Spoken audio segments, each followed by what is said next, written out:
राज्यभरातील लाखो शेतकऱ्यांसाठी अत्यंत महत्त्वाची आणि मोठी अपडेट समोर आली आहे. कारण गेल्या अनेक महिन्यांपासून ज्याची सर्वजण आतुरतेने वाट पाहत होते त्या शेतकरी कर्जमाफीबद्दल आता मोठ्या हालचाली सुरू झाल्याची माहिती समोर येत आहे. मित्रांनो, राज्य सरकारच्या स्तरावर सध्या वेगाने चर्चा सुरू असून येत्या 21 ते 22 मेच्या मंत्रिमंडळ बैठकीमध्ये कर्जमाफीचा प्रस्ताव मांडला जाऊ शकतो, अशी माहिती विविध सूत्रांकडून समोर येत आहे. त्यामुळे राज्यभरातील शेतकऱ्यांचे लक्ष आता या बैठकीकडे लागले आहे.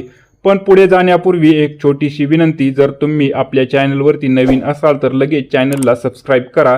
कारण शेतकरी योजना, कर्जमाफी, पीक विमा, अनुदान, लाडकी बहीण योजना आणि सरकारी अपडेट्स सर्वात आधी आपण अचूक माहितीच्या स्वरूपात आपण इथे देत असतो. व्हिडिओ शेवटपर्यंत नक्की पहा, कारण येथे शेवटी आपण पाहणार आहोत कोणत्या शेतकऱ्यांना लाभ मिळू शकतो, नियमित कर्जफेड करणाऱ्या शेतकऱ्यांना काय फायदा मिळेल, संभाव्य निकष काय असू शकतात आणि 30 जून पूर्वी नेमकं काय घडू शकतं.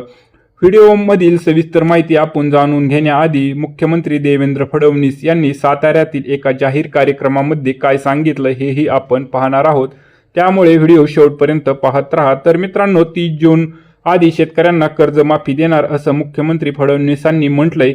प्रामाणिकपणे कर्ज भरणाऱ्या शेतकऱ्यांना प्रोत्साहनपर निधी देणार, साताऱ्यात मधल्या एका कार्यक्रमात मुख्यमंत्री फडणवीसांची घोषणा आहे.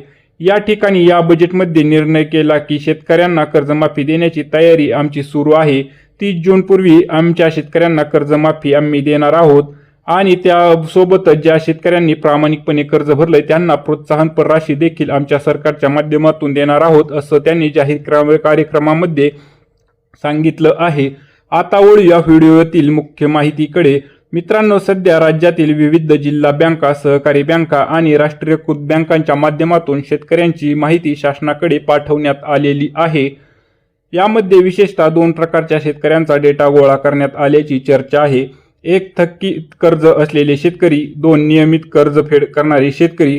म्हणजेच यावेळी फक्त थकीत कर्जदारांनाच नाही तर नियमित कर्जफेड करणाऱ्या शेतकऱ्यांसाठीही सरकार काही मोठा निर्णय घेऊ शकते, अशी शक्यता व्यक्त केली जात आहे.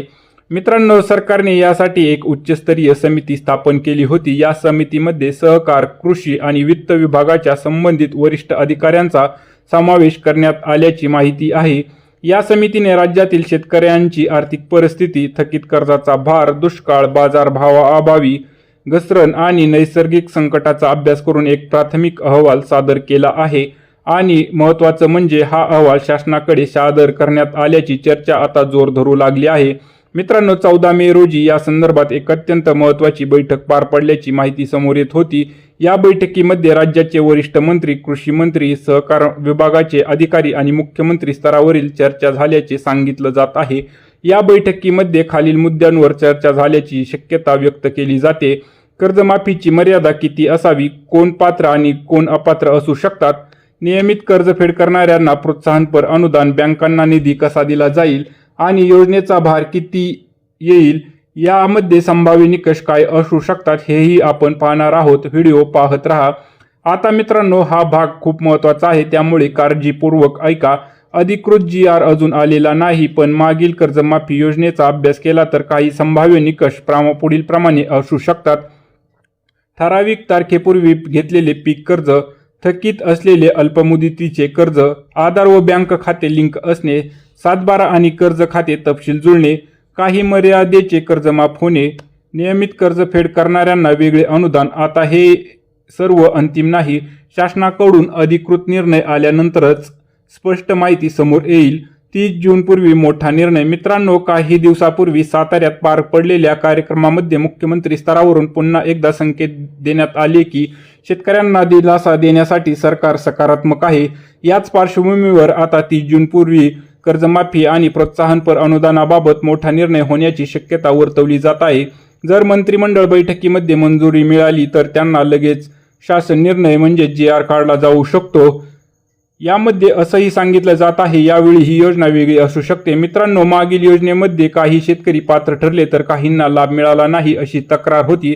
त्यामुळे यावेळी सरकार नवीन निकष लागू करू शकते अशी चर्चा आहे.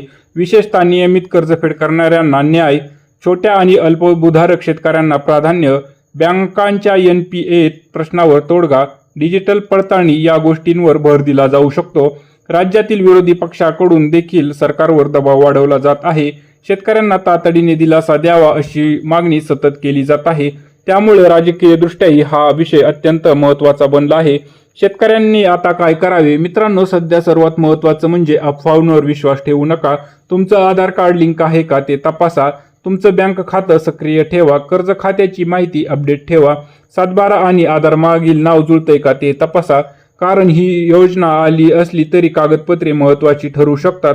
महत्त्वाची सूचना: हा व्हिडिओ विविध माध्यमांमध्ये समोर येणाऱ्या चर्चांवर आणि उपलब्ध असणाऱ्या माहितीवर आधारित आहे.